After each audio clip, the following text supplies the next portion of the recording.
صلوا عليه وسلموا تسليما.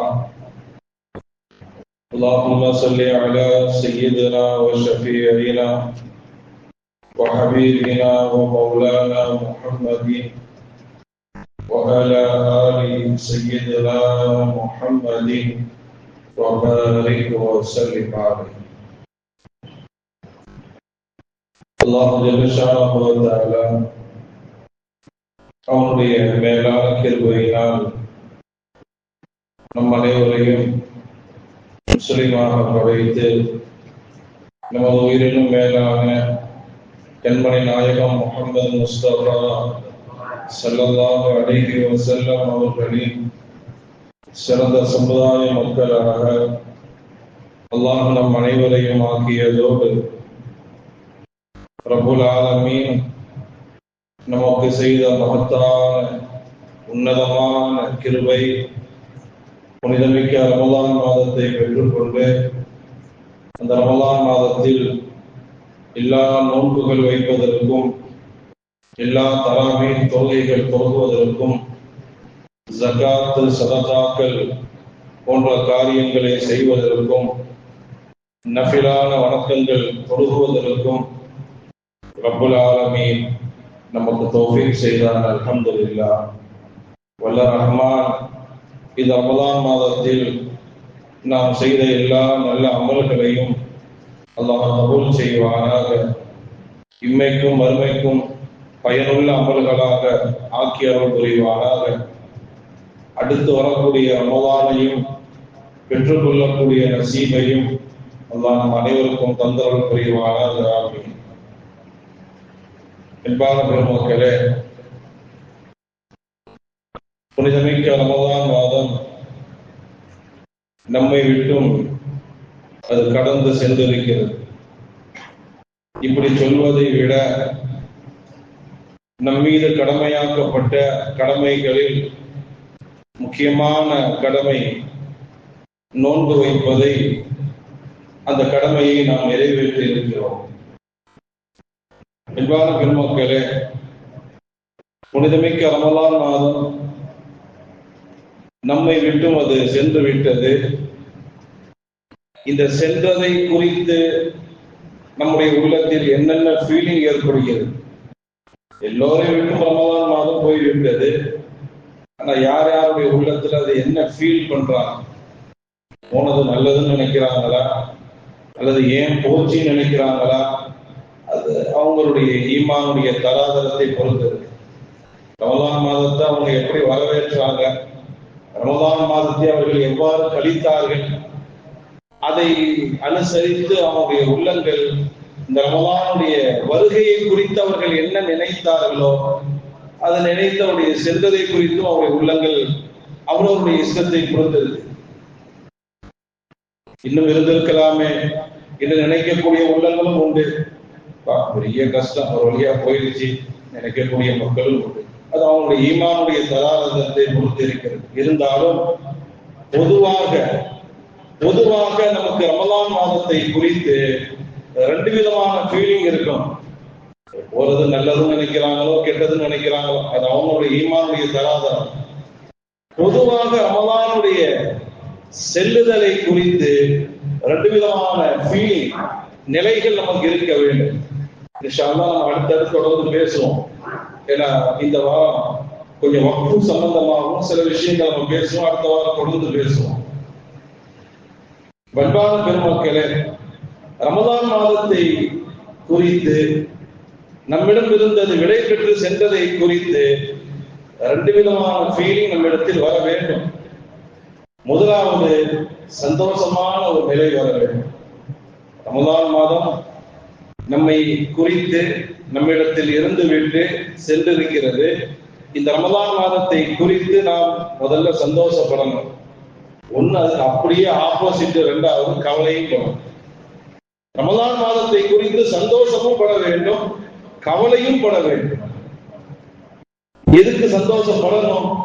ரமலான் மாதத்தை குறித்து நாம் ஏன் சந்தோஷப்பட வேண்டும் என்றால், ரப்புல் ஆலமீன் ரமலான் மாதத்தை நமக்கு கொடுத்து ரமலான் மாதத்தில் எல்லா நோன்புகள் வைப்பதற்கும் எல்லா தராவீஹ் தொழுகைகள் தொழுவதற்கும் மற்றும் எல்லா நல்ல அமல்கள் செய்வதற்கும் அல்லாஹ் நமக்கு தௌஃபீக் செஞ்சார். ரமலான் மாதத்தில் எல்லா நல்ல அமல்கள் செய்யக்கூடிய நசீபு நமக்கு கிடைச்சது. ஏன்னா அடுத்த ரமலான் வரும், பட் அந்த ரமலான்ல நம்ம இருக்குமாங்கிறது தெரியாது. கண்டிப்பாக 2026 நோன்பு வரும், ரமலான் வரும், தராவீஹ் இருக்கும், எல்லாமே இருக்கும், பட் நம்ம இருப்போமாங்கிறது தெரியலையே. அப்போ கிடைக்கப்பட்ட இந்த கடைசி ரமலான் நல்ல முறையில் அமல் செய்து கழிஞ்சிருக்கு இல்லையா? அல்லாஹ் எல்லா நோன்புகள் வைப்பதற்கும் எல்லா தராவீஹ் தொழுவதற்கும் அல்லாஹ் நமக்கு தௌஃபீக் செஞ்சா இல்லையா? இது அல்லாஹ்வுடைய பெரிய தௌஃபீக், பெரிய கிருபை.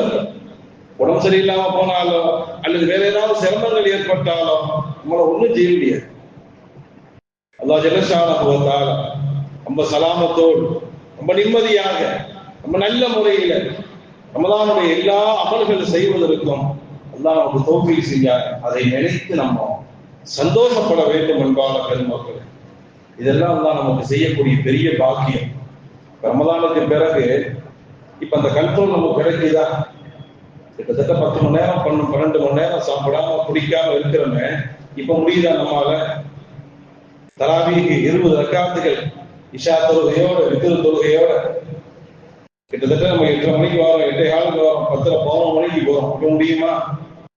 ரப்புல் ஆலமீன் ரமலானில் நமக்காகவே அவன் நமக்கு பிரத்யேகமான சில கிருபைகள் அவன் செய்யறாங்கிறது மட்டும் நமக்கு தெரியுது. இல்லைன்னா நம்மளால நோன்பு வைக்க முடியாது, தராவீஹ் போக முடியாது. ரமலானில் ஏதோ தனிப்பட்ட முறையில் அவனுடைய புறத்திலிருந்து சில கிருபைகள் வெளியாகி கொண்டிருக்கு, அது மட்டும் நமக்கு தெரியுது. இல்லைன்னா ஃபஜ்ர் தொழுதுன்னு ஒரு டீ குடிக்கலன்னா பைத்தியம் முடிச்சு போயிடும். அப்பப்போ ஏதாவது உள்ள போட்டுக்கிட்டே தான் இருக்கணும், ஒண்ணுமே போடாம. அல்லாஹ் ரப்புல் ஆலமீன் நோக்க பிடிக்க சொல்லிட்டு சப்போர்ட்டும் பண்றாங்க. நம்ம சப்போர்ட் இல்லாம முடியுமா நம்மால? அல்லாஹ் ஜல்லஷானஹு வ தஆலா ரமலான் மாதத்தில் நமக்கு தௌஃபீக் செஞ்சு எல்லா நோன்புகள் வைப்பதற்கும் எல்லா தராவீஹ் தொழுவதற்கும் எல்லா நல்ல அமல்கள் செய்வதற்கும் அல்லாஹ் நமக்கு ஒரு பெரிய வாய்ப்பை கொடுத்தான், பெரிய தௌஃபீக்கை கொடுத்தான். அதை நினைத்து நம்ம சந்தோஷப்படணும். இரண்டாவது, ரமலான் மாதம் சென்றதை குறித்து கவலைப்படணும். கவலை 2 விதமான கவலைப்பட வேண்டியது.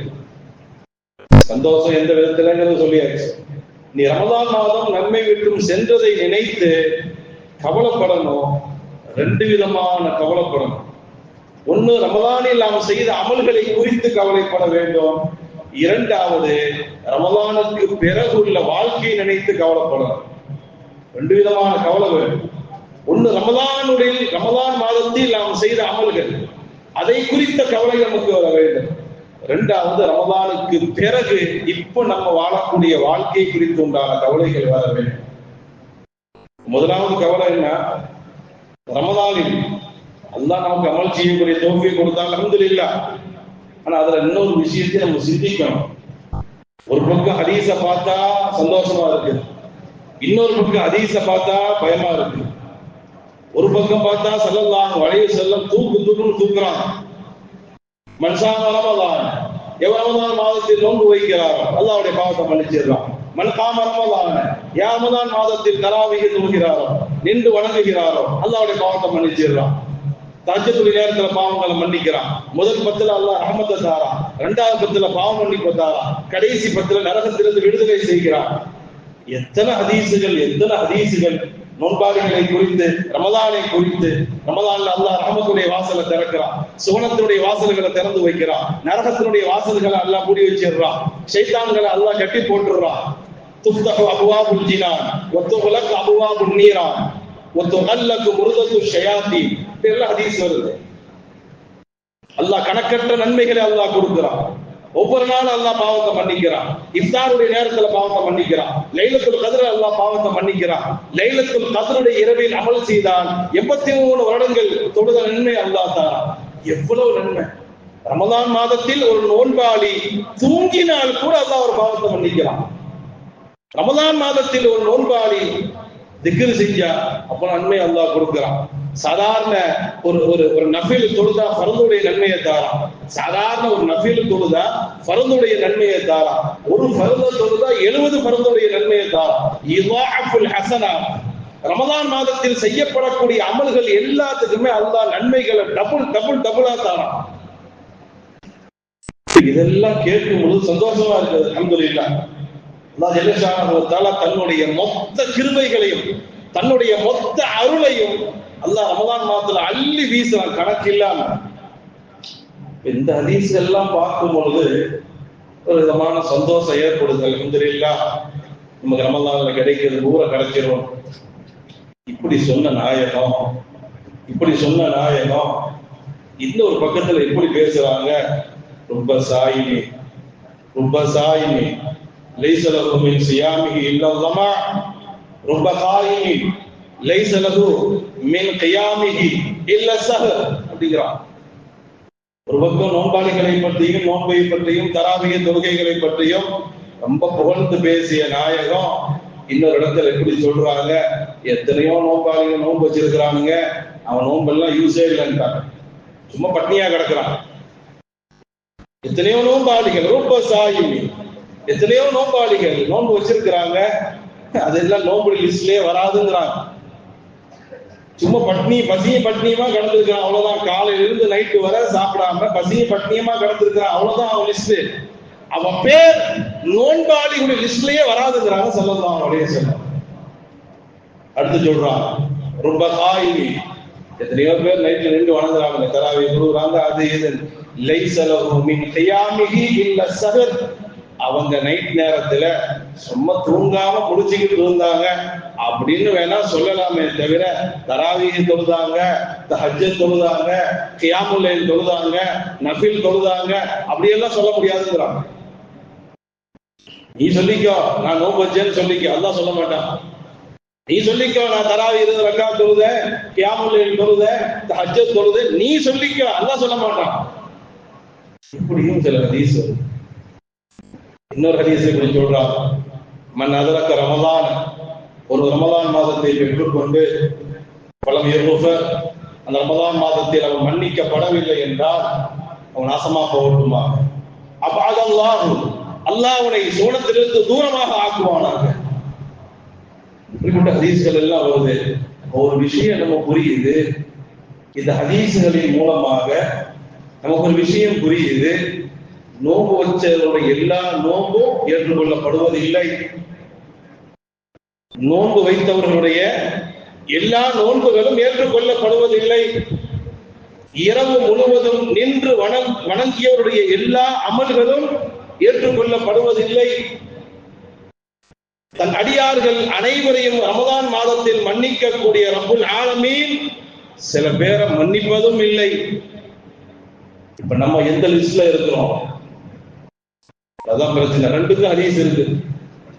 மன்னிக்கப்பட்டவர்கள் அதுவும் ஹதீஸ் இருக்குது, மன்னிக்கப்படாதவர்கள் அதுக்கும் ஹதீஸ் இருக்கு. ரமலானில் நோன்பு வைத்தவர்கள் அந்த லிஸ்ட் அல்லாஹ் வச்சிருக்கிறான், நோன்பு வைக்காதவர்கள் அந்த லிஸ்ட் அல்லாஹ் போட்டிருக்கிறான். ரமலானில் இரவு வணக்கம் வணங்கியவர்கள் அந்த லிஸ்ட் அல்லாஹ்வுடைய கையில இருக்குது. ரமலானில் இரவு வணக்கம் வணங்காதவர்கள்னா தொலை வராதவங்க இல்ல, தொலை வந்தும் லிஸ்டில் வராதவர்கள். அதான் சொல்ல வரணும். தராவீகே தொலை வரல, விடுங்க, அவனை பத்தி நம்ம பேச வேண்டிய தேவையே இல்லை. ஒரு ஆள் ரமலான் மாதத்துல நோன்பே வைக்கல, அவர் அல்லாஹ்ட்ட அக்செப்ட் ஆனா தொலைஞ்சு போனா என்ன? ஒரு ஆளு தராவீக தொலைவே வரல, அவர் வந்தா என்ன, வராம தொலைஞ்சா என்ன? அதை பத்தி நமக்கு என்ன கவலை? கஷ்டப்பட்டு நோன்பு வைத்தும் அல்லாஹ்வுடைய லிஸ்ட்ல பேர் வரலன்னு வைங்க, நைட்டு முழுவதும் கஷ்டப்பட்டு நம்ம தராவீக தொழுது, கியாமுல் லைல் தொழுது, தஹஜ்ஜத் தொழுது, நஃபில் தொழுதும் அல்லாஹ் நம்ம பேரை அந்த லிஸ்ட்ல எழுதுறேன்னா என்ன செய்யறது? எவ்வளவு பெரிய கவலைப்பட வேண்டிய நிலைமை. இதுதான் நான் பெருநாள் கூட சொன்னேன், பல மகான்மார்கள் பெருநாள் கொண்டாடுறதே இல்லை, ஒரே கவலை, அழுக சஜிதால வந்து அழுதுகிட்டே இருப்பாங்க. யாரு? சஹாபா பெருமக்கள். யாரு? உமர் ரலியல்லாஹு அன்ஹு. யாரு? ஹஜ்ரத் அலி ரலியல்லாஹு அன்ஹு. இவங்களா யாரு? அஷராத்தே முபஷ்ஷரா, அட்வான்ஸ் சோனவாசிகள் புக்கிங் செய்யப்பட்டவங்க. இவங்களா யாரு? அட்வான்ஸ் சோனவாசிகள் புக்கிங் செய்யப்பட்டவங்க. அது உமர் ஃபாரூக், ஹஜ்ரத் அலி ரலியல்லாஹு அன்ஹு. அவங்களே தான் நிலையை குறித்து அழுகிறார்கள் என்றால் நம்முடைய நிலைமையெல்லாம் எப்படி யோசிப்பார்? கவலை, பெரிய கவலை வரும். கஷ்டப்பட்டு நோன்பு வச்சிருக்கிறோம், அல்லாஹ் என் நோன்பை ஏத்துக்கிட்டானா இல்லையா? கஷ்டப்பட்டு தொழுது இருக்கிறோம், அல்லாஹ் என் தொழுகை ஏத்துக்கிட்டானா இல்லையா? நம்ம நினைக்கலாம் அது எப்படி ஏத்துக்கிறாம இருப்பான்? நான் நோன்பு வைக்கிறேன், அல்லாஹ் ஏத்துக்கிறாம இருப்பானா? நான் கஷ்டப்பட்டு தராவியை தொழுது இருக்கிறேன், அல்லாஹ் ஏத்துக்கிறாம இருப்பானா? ஏத்துக்கிடுவான். ஆனா அவன் சொன்ன மாதிரி நோன்பு வச்சிருக்கணுமே. தராவி ஏத்துக்கிருப்பான், அவன் சொன்ன மாதிரி தராவி தொழுது இருக்கணுமே.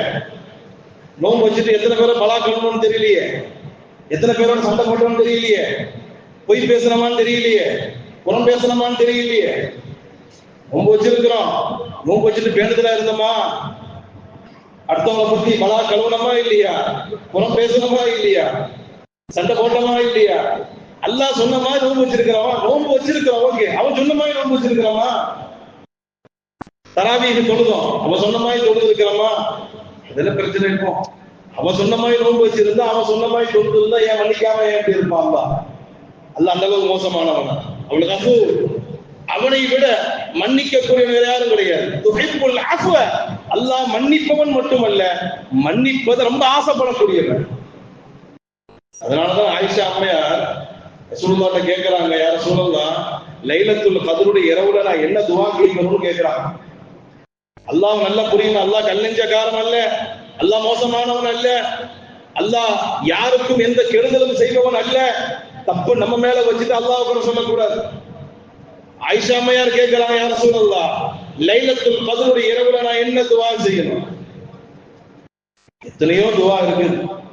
லைலத்துல் கத்ருடைய இரவுல துஆ கேட்பதற்கு எத்தனையோ துஆ இருக்கு. ஆனா ஸல்லல்லாஹு அலைஹி வஸல்லம் என்ன துஆ சொல்லி கொடுத்தாங்க தெரியுமா? என்ன துஆ சொல்லி கொடுத்தாங்க?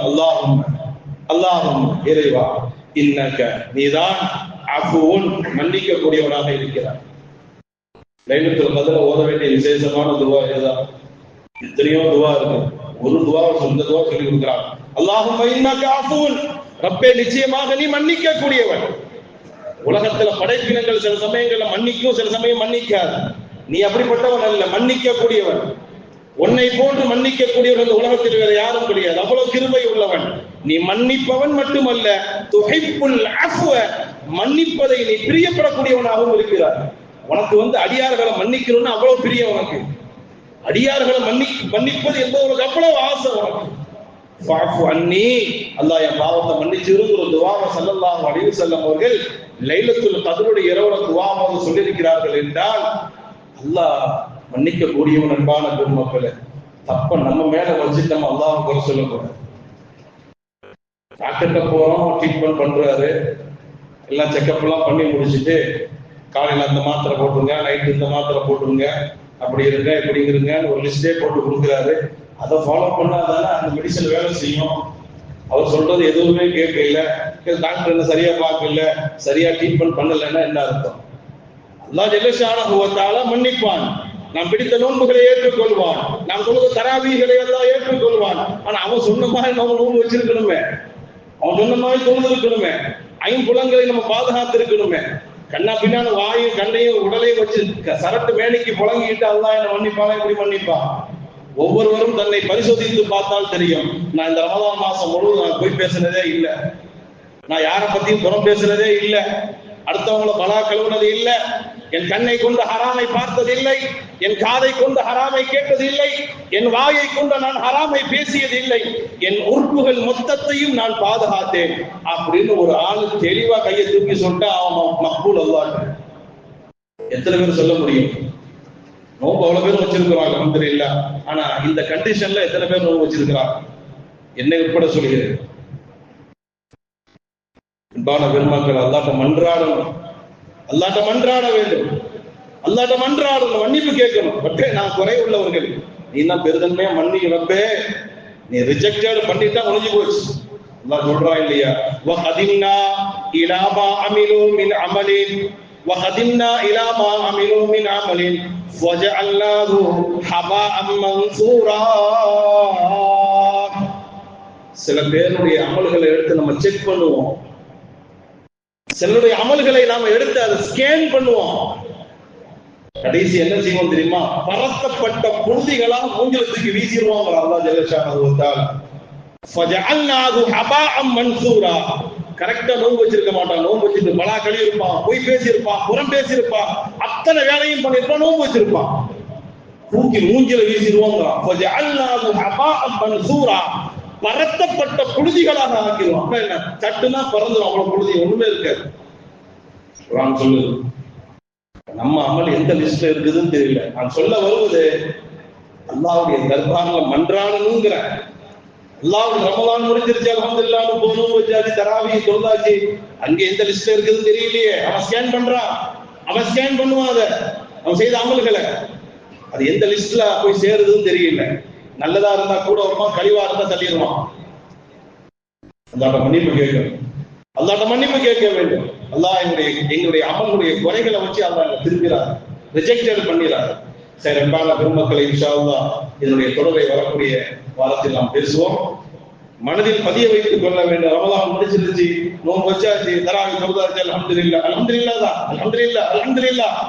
ஆனா அதுக்கு மேல அஸ்தக்ஃபிருல்லாஹ் வேணும். அல்ஹம்துலில்லாஹ் அடுத்து அஸ்தக்ஃபிருல்லாஹ். அல்லாஹ் என்ன மன்னிச்சிரு, அல்லாஹ் என்ன மன்னிச்சிரு. ரமலான்ல நான் நோன்பு பிடிச்சேன், அது உனக்கு பிடிச்சமா இருக்குதோ தெரியல. நான் தொழுதேன், ஆனா அது உனக்கு பிடிச்சமா இருக்குதோ தெரியல. அல்லாஹ் என்ன மன்னிச்சிரு ரப்பே, என்ன மன்னிச்சிரு ரப்பே.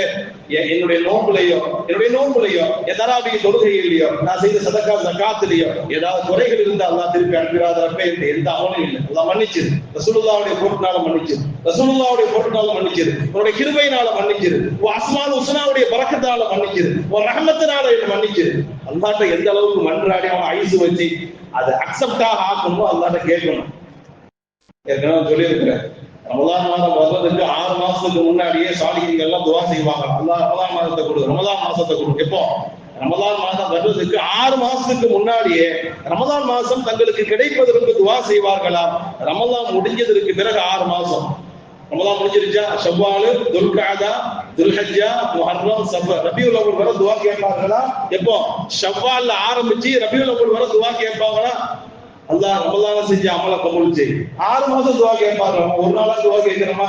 அவங்க 6 மாசம் 6 மந்த் 6 மாசம் துஆ கேட்பாங்களா? அல்லாஹ் நாங்க செஞ்ச அமலை கபூல் செய், அல்லாஹ் நாங்க செஞ்ச அமலை கபூல் செய், அல்லாஹ் நாங்க செஞ்ச அமலை கபூல் செய். அல்லாஹ் அதை கேட்கணும் நண்பாங்க பெருமக்களே. இன்ஷா அல்லாஹ் வரக்கூடிய வாரத்திலும் அது சம்பந்தமான சில செய்திகளை நம்ம சொல்லுவோம். வக்ஃப் சம்பந்தமாக இப்ப நாடு ஒரு பெரிய புரட்சியாக இருக்குது. வக்ஃப் சட்ட திருத்தத்தை மத்திய அரசு கொண்டு வந்திருக்குது தெரியும். அது அப்பப்ப ஏதாவது கிளப்பி விட்டுக்கிட்டே தான் இருப்பாங்க, அவங்களுடைய வேலை. நமக்கு ஏற்பட்ட சோதனைகள், முத்தலாக்கள் இருந்து ஆரம்பிச்சு, பொது சிவில் சட்டத்தில இருந்து ஆரம்பிச்சு, அது அப்பப்போ வருஷத்துக்கு ஒரு முறை ஏதாவது ஒரு ஸ்பெஷல் வந்துட்டு தான் இருக்கும். சரி, அல்லாஹ் பாதுகாப்பானாக. அவங்க வேலையை அவங்க செய்யறாங்க, நம்ம வேலையை நம்ம செய்யணும், நம்முடைய கடமை. அது சம்பந்தமாக இதெல்லாம் உங்களுக்கு நல்லாவே தெரியும். ஏன்னா வாட்ஸ்அப்ல நிறைய செய்திகள்லாம் வந்துட்டு தான் இருக்கு. வக்ஃப் சட்ட திருத்தங்கள்லாம் மத்திய அரசு அமலுக்கு கொண்டு வருது. அது சம்பந்தமாக இன்ஷா அல்லாஹ் வரக்கூடிய 13ஆம் தேதி நமது மாநில ஜமாத் உலமா சார்பாகவும், நமது பெரிய பள்ளி நிர்வாக சபை மற்றும் நமது ஊரில் உள்ள அத்தனை பள்ளியினுடைய நிர்வாக பெருமக்கள், இன்னும் சொல்ல போனால் திருவாரூர் டிஸ்ட்ரிக்டினுடைய எல்லா நிர்வாக பெருமக்களும் சேர்ந்து ஒரு கண்டன பொதுக்குழு ஆர்ப்பாட்டம், ஒரு கண்டன பொதுக்குழு கூட்டம் ஏற்பாடு செய்யப்பட்டிருக்குது. இன்ஷா அல்லாஹ் அது எங்கே ஏற்பாடு செய்யப்பட்டிருக்குது, எப்போ நடக்கும், அதனுடைய நேரங்கள் எல்லாம் இன்ஷா அல்லாஹ் வரக்கூடிய வாரம் நம்ம தகவலை கொடுப்போம். இது சம்பந்தமாக வக்ஃப் சம்பந்தமாக பெரிய சப்ஜெக்ட். அது சுருக்கமாக ஒரு 3 விஷயம் தான். முதல்ல வக்ஃப்னா என்ன, இரண்டாவது அதுல என்ன சட்ட திருத்தத்தை இவர்கள் ஏற்படுத்தி இருக்கிறாங்க. முதல்ல வக்ஃப்னா என்ன, இரண்டாவது அதுல என்ன சட்டத்தை அவங்க புதுசா ஆட் பண்ணி இருக்கிறாங்க, மூணாவது இது சம்பந்தமாக கண்டன பொதுக்கூட்டம் ஏற்பாடு செய்யப்பட்டிருக்கிறது, எங்கே, எப்போ, இந்த 3 தகவல்கள் நம்ம சொல்லணும். இதுல முதலாவது வக்ஃப் சம்பந்தமாக சும்மா சுருக்கமான விஷயங்கள். இப்போ டீப்பாலாம் போக முடியாது, பெரிய சப்ஜெக்ட். அது வக்ஃப் சம்பந்தது பெரிய சப்ஜெக்ட். நம்ம எல்லாரும் வக்ஃப்னு கேள்விப்பட்டிருக்கிறோம். ஆனா அது ரொம்ப டீப்பான செய்திகள், தெரிய வேண்டிய செய்திகள். இன்ஷா அல்லாஹ் பிறகு வாய்ப்பு கிடைக்கும் சம்பந்தமா பேசுவோம். வக்ஃப் அப்படின்னு சொன்னாவே நிறுத்துதல் அப்படின்னு அர்த்தம். வக்ஃப் வாகிப், நிற்கக்கூடியவன். வக்ஃப் அப்படின்னா நிறுத்துறது. அது இங்கிலீஷ் சொல்றதா இருந்தா காட் ப்ராப்பர்ட்டின்னு சொல்றோம். அல்லாஹ் இறைவனின் சொத்துங்கிறது காட் ப்ராப்பர்ட்டி, இறைவனுடைய சொத்து அப்படின்னு சுருக்கமா சொல்ல போனா அல்லாஹ் பேர்ல சொத்தை எழுதி வைக்கிறது.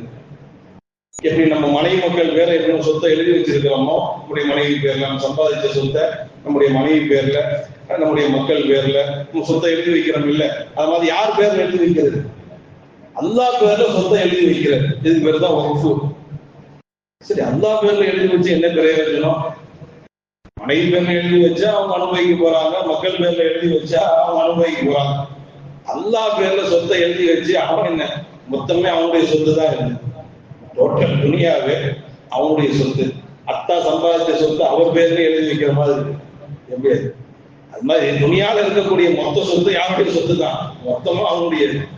அப்ப அவன் சொத்து அவன் பேர்ல எழுதி வைக்கிறது என்ன பிரயோஜனம்? இது அல்லாஹ் பேர்ல ஒப்பு செய்யறது, அல்லாஹ் பேர்ல சொத்தை எழுதி வைக்கிறது அப்படின்னா என்ன என்ன பிரயோஜனம்? அதனால ஸல்லல்லாஹு அலைஹி வஸல்லம் அவர்கள் ஹதீஸ்ல சொல்லுவாங்க, இதா மாத்தல் இன்சானோ, ஒரு மனிதன் மௌத்தா போயிட்டா, இன் கதா அமலுஹு, அவனுடைய எல்லா அமலும் அதோட ஸ்டாப் ஆயிடும், முடிஞ்சு போச்சு. அவன் உயிரோட இருக்கிற வரதான் இந்த ரெண்டு மலக்குமார்களுக்கு வேலை இருக்கும். நன்மை செஞ்சா இவங்க எழுதுவாங்க, தீமை செஞ்சா இவங்க எழுதுவாங்க. மனுஷன் பாடியில உயிர் இருக்கிறவர் தான் இந்த ரெண்டு கிராமம் காத்திரின்னு சொல்லுவான். ரெண்டு சைடு இருக்கக்கூடிய மலக்குமார்கள் கிராமம் காத்திரி. இந்த பாடியில உயிர் இருக்கிறவர் தான் இந்த டிபார்ட்மெண்ட்டுக்கு வேலை. என்னைக்கு பாடியில இருந்து உயிர் வெளியே போயிடுச்சோ ரெண்டு பேரும் ஃபைலை க்ளோஸ் பண்ணிடுவாங்க. அப்புறம் என்னத்தை போட்டு எழுத ஒண்ணும் இல்லையே. ஸல்லல்லாஹு அலைஹி வஸல்லம் சொல்றாங்க, ஒரு ஆள் மௌத்தா போயிட்டாருன்னா அதோட அமல்கள் பூரா ஸ்டாப் ஆயிடும், முடிஞ்சு போச்சு. அதுக்கப்புறம் அவனுக்கு நல்ல அமல்கள் வர்றதுக்கு வாய்ப்பு இல்லை, கெட்ட அமல்கள் வர்றதுக்கு அவன் செய்யணும், அவன் செய்ய மாட்டான், அவனை போய் சேர்ந்துட்டானே சொல்லிட்டு சொல்றாங்க ஸல்லல்லாஹு அலைஹி வஸல்லம், ஒருத்தன் உயிரோட வாழும் பொழுது ஒரு 3 காரியங்களை அவன் செஞ்சு வச்சுட்டு போனா, உயிரோட வாழும் பொழுது ஒரு ஆளு 3 காரியங்கள் இந்த ஹதீஸ்ல, இது போக வேற நிறைய ஹதீஸ்கள்லாம் இருக்கு, பல ஹதீஸ்கள் இருக்கு. உயிரோட இருக்கும் பொழுது இந்த ஹதீஸின் பிரகாரம் 3 காரியங்கள், வேறு சில ஹதீஸ்கள் பிரகாரம் உயிரோட இருக்கும் பொழுது ஒரு ஆளு சில காரியங்களை செஞ்சு வச்சுட்டு அவன் மௌத்தா போனா, அவன் மௌத்தா போய் கபருக்கு போனதற்கு பிறகும் அவன் கபருக்கு அக்கௌண்ட்ல நன்மைகள் கிரெடிட் ஆகிக்கிட்டே இருக்குமா. மௌத்தா போனதற்கு பிறகும் அவனுக்கு நன்மைகள் வந்துகிட்டே இருக்கும். அவன் அமல் செய்யலையே, மௌத்தா தான் போயிட்டான், எப்படி நன்மை வரும்? அமல் செஞ்சாதான் நன்மை வரும். அமல் செய்யாத ஒரு சம்பாதிக்காத ஒரு ஆளுக்கு எப்படி சேலரி கொடுக்குறது? வேலை செஞ்சாதான் சேலரி, வேலையை செய்யாதவனுக்கு எப்படி சேலரி? அப்படின்னா அவன் வாழும் பொழுதே அந்த மாதிரி சில காரியங்கள் அவன் செஞ்சுட்டு மௌத்தா போனா, அவன் கபூர்ல போய் அல்லாஹ் நிம்மதியா உட்கார்ந்தாலும் அவனுக்கு அக்கௌண்ட் நன்மைகள் வந்துகிட்டே இருக்கும். சொல்லிட்டு சொல்றான், இல்லா சதகத்துன் ஜாரியா அவ் இல்மன் யன்தஃபிஉ பிஹி அவ் வலதுன் சாலிஹுன் யதுஉ லஹு. இந்த ஹதீஸ்ல 3 விஷயங்கள் சொல்றான். ஒண்ணு, நிலையான ஒரு தர்மத்தை ஒருவர் உருவாக்கிட்டு போறார். நிலையான தர்மத்தை ஒரு ஆள் உருவாக்கிட்டு மௌத்தா போறார். அல்லது பயனுள்ள கல்வியை மக்களுக்கு கற்றுக் கொடுத்து விட்டு செல்கிறார். அல்லது தனக்கு துஆ செய்யக்கூடிய சாலிகான பிள்ளையை ஒருவர் உருவாக்கி விட்டு மௌத்தா போறாரு.